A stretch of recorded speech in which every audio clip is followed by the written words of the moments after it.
Tribun Duo Video, senang sekali rasanya saya Desi Triana kembali menyapa Anda di segmen Tribun Sport. Edisi kali ini kita akan membahas preview pertandingan Liga 1 2019 yang pada pekan ini akan menampilkan PSIS versus Bali United.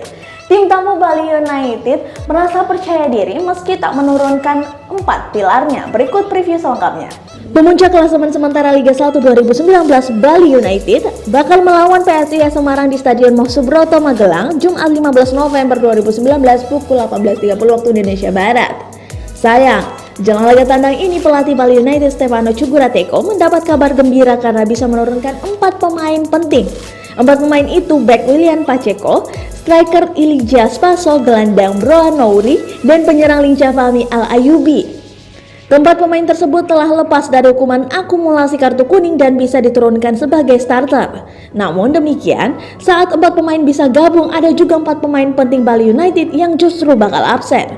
Pemain yang absen adalah 2 pemain berdarah asing, 1 pemain naturalisasi, dan 1 pemain lokal. Mereka adalah Martin Palje dan Paulo Sergio karena akumulasi kartu kuning, lalu Irfan Bahdim dan 1 pemain lokal asal Semarang, Ricky Fajrin. 2 nama terakhir bakal absen lantaran membela timnas Indonesia senior di ajang kualifikasi Piala Dunia 2020 zona Asia Grup G. Meski begitu, Stefano Cugura tak mempermasalahkan sebab kondisi yang lebih parah sudah dirasakan saat melawan Persipura.